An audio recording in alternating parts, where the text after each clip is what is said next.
G'day, welcome to this instructional video. Hopefully this is going to be helpful for you looking at Google Drive in your teaching. I'd like to introduce Karen Wilson. How are you doing? I'm very well, thank you. Excellent, thank you for joining us at somewhat short notice. We're going to talk today about the wonders of Google Drive. Now Karen has used Google Drive before, and I thought she'd be a good person to have because she'll hopefully be able to fill in some spaces I forget while I'm filming. So you might first of all start asking, what is Google Drive? What's a good way you could describe Google Drive, Karen? Well, I refer to it as an online file manager. It's a place on the internet where you can store Word documents, spreadsheets, PowerPoints, lots of different files types, and you can choose who has access to them. Okay, great. So similar to your computer has Finder, very similar to that, except it's online. And you also have 30 gigabytes of space on there, which is huge. It's a lot of space. You're probably not going to use anywhere near that amount. Now I should start by saying every teaching employer of the school and every student already has a Google account. The ICT guys have set it up, so it's based on your school email address is your username, and it's your school Wi-Fi password, and you're in. So everyone has that, and all students are able to get in there, and many students already have. Okay, so if you go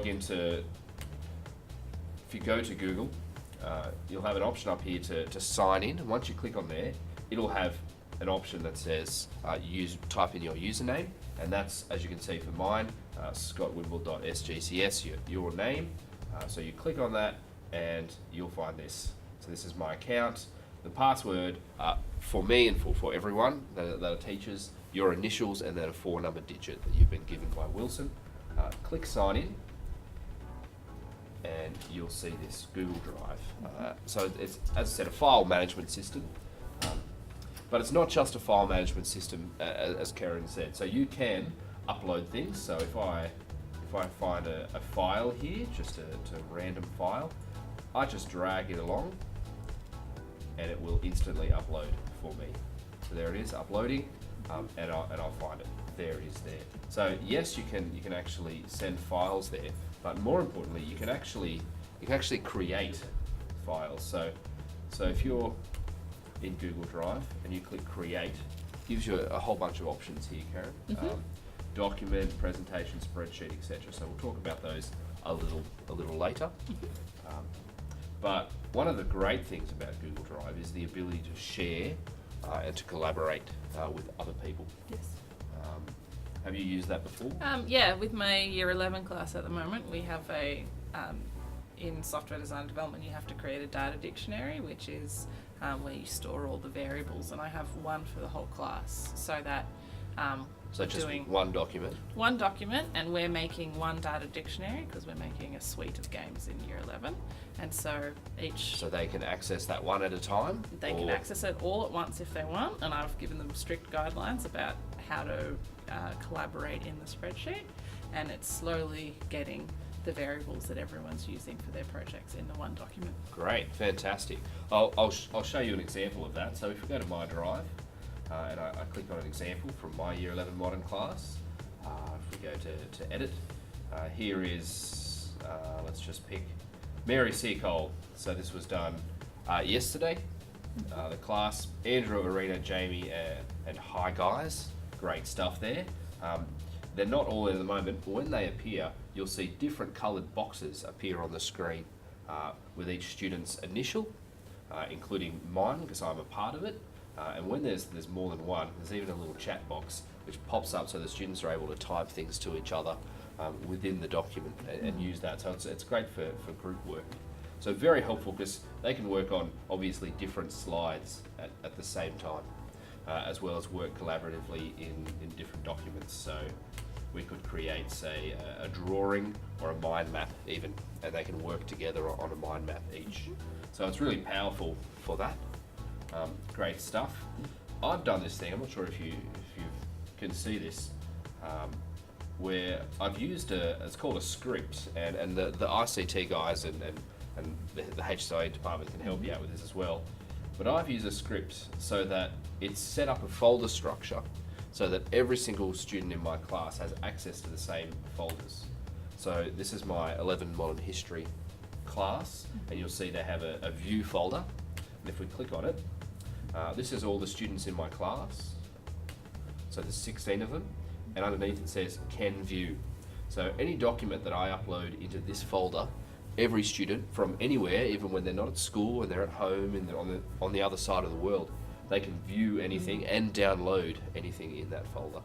There's also an edit folder, which all students can actually use. There's a teacher folder, which they're not able to view.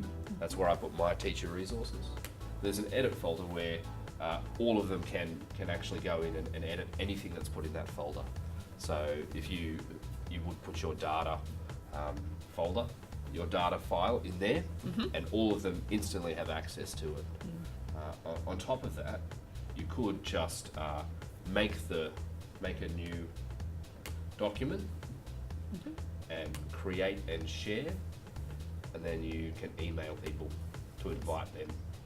So at the moment it's private only to me. If I click share and call it example, there's all the people in my class that I can email and say, yes, you can either edit it, or you can comment on it, or you can view it, or I can change them to the owner of it if I really want. Does this mean students can work over the top of each other and? Certainly does. Okay. It certainly does. Yeah, you can have some shenanigans while collaboration's happening, but a very, very helpful feature in this, and we'll use Mary Seacole as an example, is as the creator of this file, the teacher actually has the entire history of every single thing that's happened to this document. So Google, you don't save any of these documents. You actually, it saves every keystroke that is made. So here we have the full history with the students in different colours and what they have done. So there's the outline. So that tells me that Lucinda Ben has put in Mary Seacole, etc., etc., etc. So as we go down, we can see various things have happened. Kelly Chan, she's probably the one that's written "Hi guys," but you can go through and see even more detailed revisions. So that's very helpful. If anyone is doing anything inappropriate on there, you say to them at the start, I can see everything in real time and can go back to the minute and see who has done that. And you very rarely see anything. I'm sure you find that with your class. That's correct. Folder structure, which has, as I said, the teacher one that none of them can see, the view one they can all see but can't edit, and the edit one they can all see and edit together. It also creates assignment folders, which is an assignment folder for each child, named obviously their name, who the only person that has access to it is, that was a prac student, prac teacher, is myself and them. So any student has any kind of assignments or assessments or anything, all I have to say is put it in that folder, and I have access to that anywhere at home either. So all assessments, all students can just come to school with their laptops, and on the due date, just put it into that folder, and I can copy them all across onto my desktop or onto somewhere else and take them home and edit them. No paperwork. Very exciting. Any questions?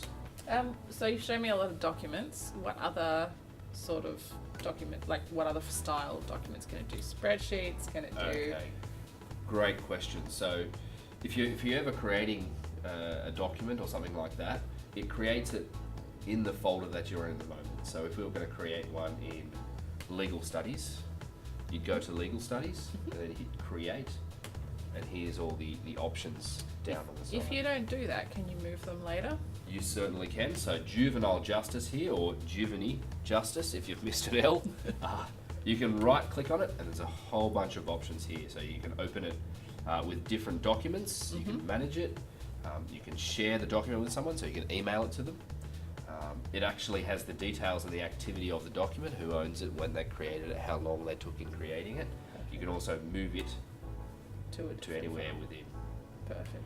Okay, so that'll help with that as well, with management.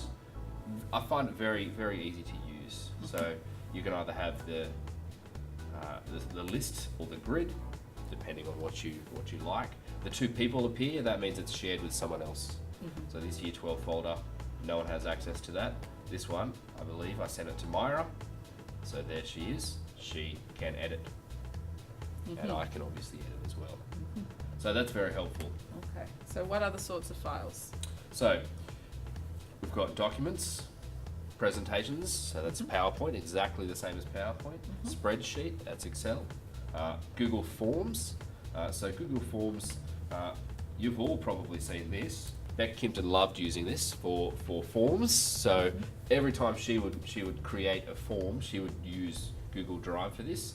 And you put in all the questions, and you can preview and see what it will look like. So there's View Live Form. That's the form that you'd get, option 1, click. But once that's done, because you have all the students' passwords, it will send you the results of all the forms. So that it might take a bit longer to do the actual form itself, but the collating and everything like that, that's very, very simple to use and saves you time in the long run if you start to use that. And obviously, you can share it very easily with all the students if they're at home.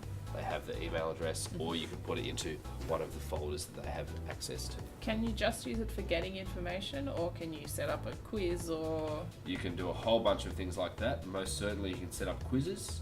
I think, didn't you mention something that you did, a quiz you did with the students? Oh, in Year 9 I have to teach them about different ways to receive information, and so I have to show them what a checkbox is and what a radio button is and what a drop down menu is. So I wrote a form that just had answers of different ones. Well done. On top of this, there are actually little programs like apps, like Apple have these apps. So Mind Map is one, where you can actually go to Google Play, and there's a whole bunch of apps for free that you can click on and choose. So all these different ones I chose, and you can do that and play with that. And they're all free? And most of them are free. A lot of them cost some money. It's completely up to you to do that. And they're all rated, so other teachers use this a lot as well. You can just look up best apps to use with Google Drive, and you'll see a whole list and things that'll help you there. I've found as a teacher, it has replaced so much of the paper that I would use. Sources for history, we're going to look at a source. All I do is I get the source and just transfer it to the view folder, and I say to the students, it's in the view folder, and the students can get there. If I have something I want them to write out or type out, I'll put it in the view folder, and they can either download it and then type it out like it's a normal folder and then upload it back again, or if it's something that they can all work on, put it in the edit folder, and it's the same thing. So I find it's a very powerful way to start engaging with the students more in class. Collaboration is so much easier for them. Gives them, I guess, more control. Well, thanks so much for joining us today, Karen. It's my pleasure. You were very helpful. A couple of things I'd forgotten about, which hopefully you guys understood. Would you be happy if teachers have questions on how to use Google Drive for them to approach you? Of course. You are obviously more approachable than me, but I'm also very happy and knowledgeable about Google Drive. If you want to come and ask me, if there's anything we've mentioned in the video, you're not sure how something works, don't hesitate to come and ask us, or the ICT guys would probably love to help as well. And let's start using Google Drive, because hopefully our students will feel more empowered, able to collaborate better in class, and get more out of the time that we have with them. Great. Well, thanks for watching, and we'll see you next time.